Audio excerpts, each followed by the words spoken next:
Did you settle for crumbs or did you allow yourself to eat the whole damn meal? Welcome to the Lift Oneself podcast. I'm your host, Nat Nat. We're in the final days of 2025, which is the year of 9, the year of completion, and the year of the snake, which means shedding. If you've been paying attention to your own life, whether you believe in numerology or Chinese zodiac or horoscopes or not, you've probably noticed certain elements of these: the shedding, the releasing, the way things that no longer serve you have been falling away or demanding to be released. For me, 2025 has been exactly that. A year of recognizing what I've been holding on to that isn't mine to carry. A year of seeing patterns I didn't want to see. A year of being honest and letting go. And one of the biggest things I've been shedding: people who only offer crumbs. Today, I want to talk about why we hold on to crumbs, why we'll accept scraps of connection and validation from people who barely see us, why we'll contort ourselves to fit into spaces where we're not even wanted or valued, and why 2026, the year of the horse, the stallion, the year of power, is asking us to stop. We're going into new beginnings, so let's dive into that. And before we continue, please like, subscribe, and share the podcast. Share it out. This may be the medicine that somebody is looking for, that they can see themselves in what I'm going to share. I had a conversation recently that made all of this crystal clear. Someone shared that they were going to someone's house, someone they didn't even like, that they argued a lot with, that they had invited themselves and were asked to give money towards the food, which I get. You know, the price of food is a lot, especially in the Caribbean community. Oxtail and goat, those are prime meals. In our conversation, they were complaining about it without even realizing it. So I asked them, why are you going somewhere you don't want to go to see someone you don't like, and paying money for something that you had to invite yourself to? See, I asked those questions because I could see where they were holding on to crumbs. How do I know? Because I've done the same. The crumb of maybe being included, the crumb of maybe feeling like they belong somewhere, the crumb of maybe, just maybe, someone will value them if they show up. Even though deep down they knew the truth. They weren't valued there. But the crumb, the possibility of belonging, felt better than facing that aloneness. And that's the wound so many of us carry. We are wired for connection, for belonging, for community. And when we've been wounded around it, we'll take anything that even remotely looks like it. We'll hold on to people who barely text us back. We'll stay in friendships that feel one-sided. We'll show up to places we're not invited. And we'll give our time, our energy, our money to people who don't reciprocate. And we know it. We still do it because a crumb feels safer than admitting, I'm afraid of being alone. I'm afraid nobody actually wants me. So we take the scraps. We tell ourselves it's fine. Maybe it'll get better. We're just being flexible, low maintenance. But really, we're abandoning ourselves. We're accepting less than we deserve because we believe we're not worth it. Here's what I pointed out to them and what I've been seeing in myself. When you have a wound around worthiness and belonging, your nervous system will recreate situations that confirm that wound. You'll seek connection in ways that guarantee rejection. You'll give to people who won't give back. You'll show up where you're not wanted. And then you'll use this experience as proof. See, nobody values me. I'm not enough. It's not that you're broken. Your brain is trying to resolve something it never resolved in the first place. You're trying to get from unavailable people what you never got from the original unavailable people in your life. And no matter how many crumbs you collect, it will never be enough, because crumbs can't heal the wound. Only you can. Now, here's something I've noticed, and maybe you'll recognize this in yourself. When I ask people what they're really longing for, they say, I don't know. When I ask what wound is driving their choices, they say, I don't know. But it's not that they don't know. It's that knowing feels too vulnerable, too revealing, too much like admitting they're not as strong as they've been performing. Because we've been taught that strength means not needing, that power means not wanting, that being healed means no aching for anything. So we'd rather deny what aches than be honest about what we're longing for. We'd rather stay in the loop where at least the pain is predictable than risk saying, I want to belong.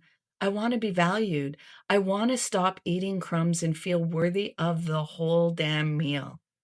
But here's the truth. Your I don't know is costing you your freedom. Because if you don't identify the wound, you can't identify the trigger. And if you can't identify the trigger, it will hijack you every single time. That's the loop. That's why nothing changes. But here's what happens when you finally name it.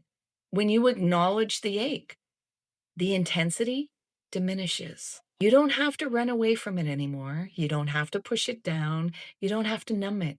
It's allowed to coexist with everything else. And that is where you honor all of you, not just the parts that feel polished and perfect, not the layers of mask that you wear to perform for others. That's where wholeness lives. That's where worth lives. That's where you finally value all of you. The longing, the aching, the need, the wound, the strength, the messiness, all of it. You can't be whole if you're denying what's half true. So let me ask you something. And I want you to really be honest with yourself right now. Not with me, with yourself. What crumbs are you holding on to? And before you say, I don't know, or I'm not sure, I'm going to hold something to you. You do know. You're just afraid to acknowledge it. You know who takes your energy and gives nothing back. You know which situations make you feel empty and small, maybe even feel dimmed. You know where you're performing instead of being real. You know. But saying, I don't know, feels safe than naming it. Because when you name it, then you have to see it. You have to acknowledge it. You have to do something about it or not. Yet when you name it and you stay there, accountability will start aching with you, and then you will make a change. And you see, when you start making changes and you take action, you take the risk of being alone, risking rejection, risking that terrible feeling of not belonging. So you'd rather show your strength, your ability to handle it. But here's what costs you. You stay in the loop.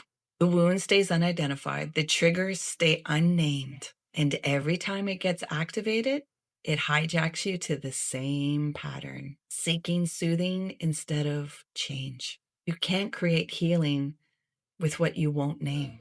2025 is the year 9 in numerology, the year of completion, the year of releasing, the year of letting go. And it's also the year of the snake, the Chinese zodiac. And you know what snakes do? They shed. They outgrow their skin.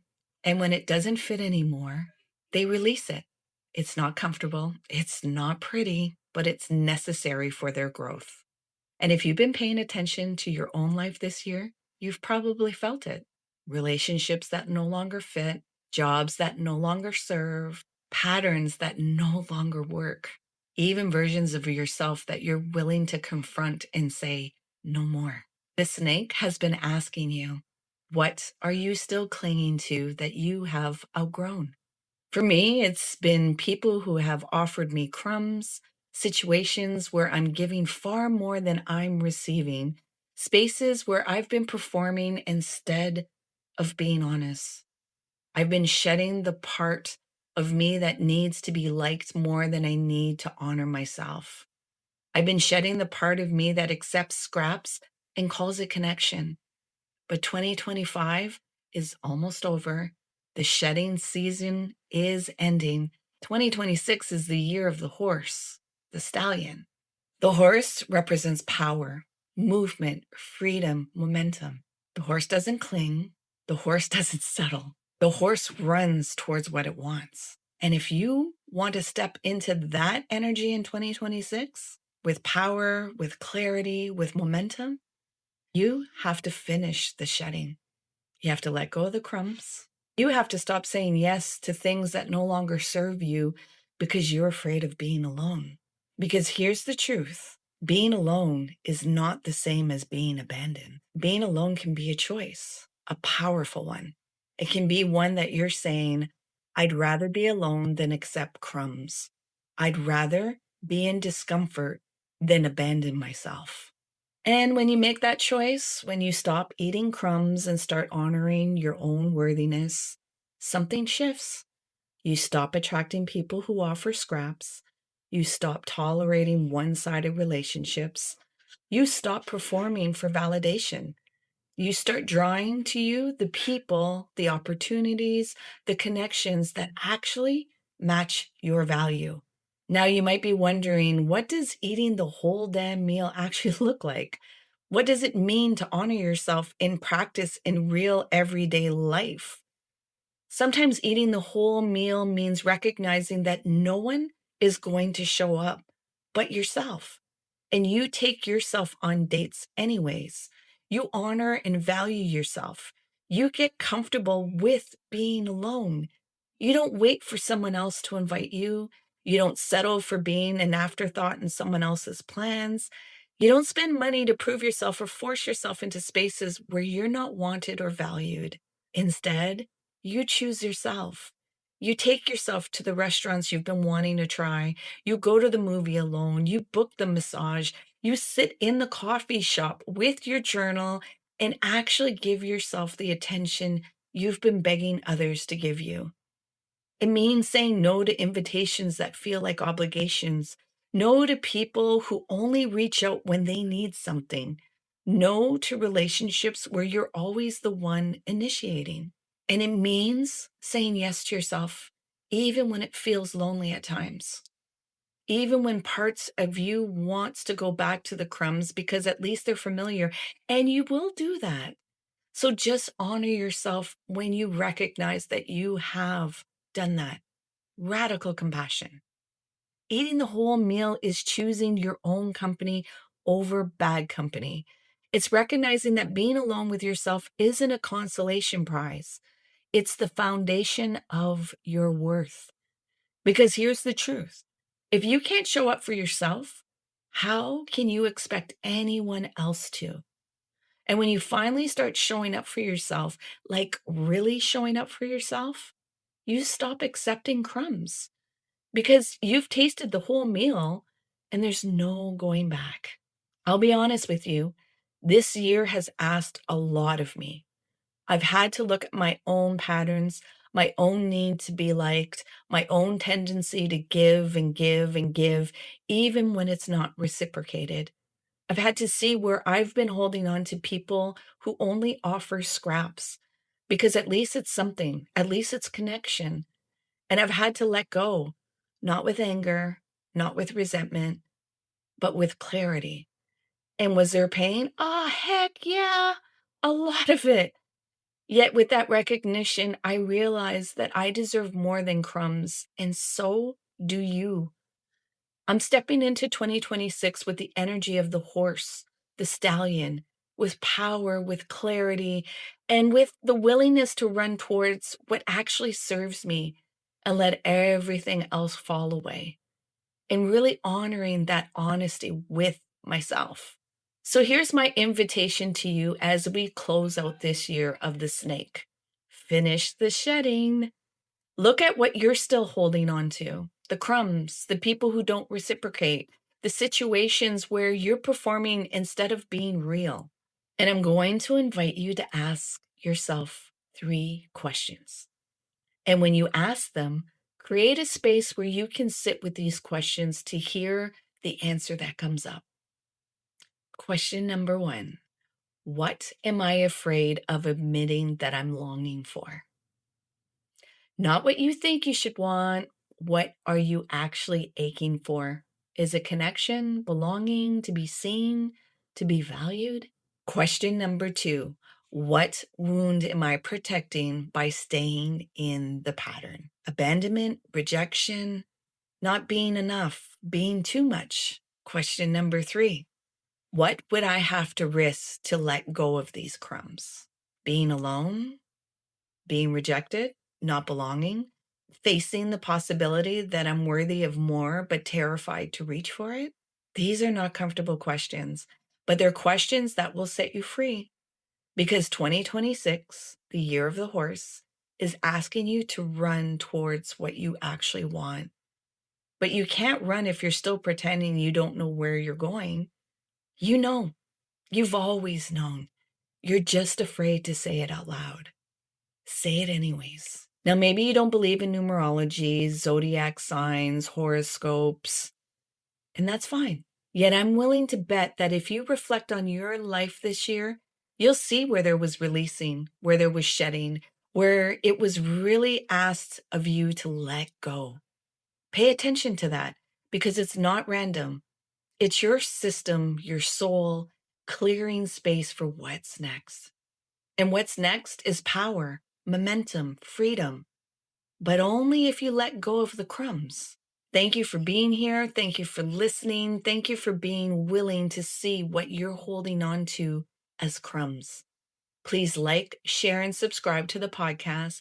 And if somebody popped into your mind while listening, this might be the medicine they need. So share it out. Because you know what? This shedding isn't easy. It's necessary. And on the other side, there's power waiting for you. Until next time, stop settling for the crumbs. You deserve the whole damn meal. Make sure you eat it. Please remember to be kind and gentle with yourself. You matter. This is Nat Nat, and this is the Lift Oneself podcast.